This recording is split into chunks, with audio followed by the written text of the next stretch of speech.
တားစားတစ်ပင်တွေတကယ်ရှိလားလူကိုရောစားနိုင်လား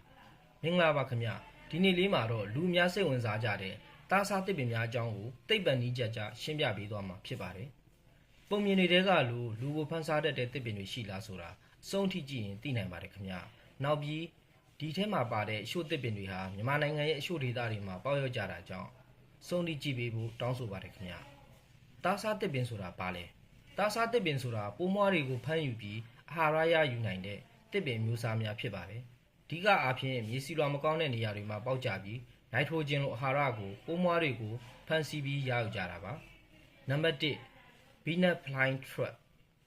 ဒီတစ်ပင်ကတော့အရန်ကိုနာမည်ကြီးပါတယ်။အရွက်တွေကိုပါးစပ်လိုဖွင့်ထားပြီးသူတို့ရဲ့အရွက်အတွင်းကိုပိုးမွားတွေဝင်ရောက်လာတာနဲ့ရှင်းရှင်းပိတ်ပြီးစားတော့ကြပါတယ်။ Peanut Flying Trap တွေရဲ့မူရင်းဒေသကအမေရိကန်အရှေ့တောင်ပိုင်းမြောက်ကင်ယိုလိုင်းနာနဲ့တောင်ကင်ယိုလိုင်းနာပြည်နယ်တွေရဲ့ကမ်းရိုးတန်းဒေသတွေဖြစ်ပါတယ်။နံပါတ်2 Pisha Plant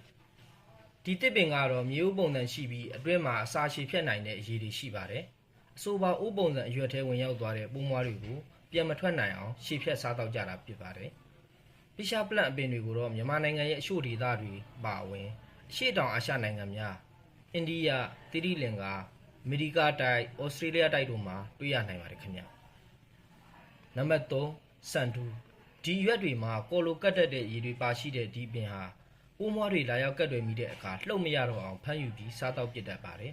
ဒီတစ်ပင်တွေကိုတော့ဩစတြေးလျနိုင်ငံမှာအတွေ့ရများပြီးမြန်မာနိုင်ငံရဲ့အရှို့ဒေသများအပါအဝင်အာရှတိုက်အာဖရိကတိုက်အမေရိကတိုက်တွေမှာလည်းတွေ့ရှိရပါတယ်တားစားတစ်ပင်တွေက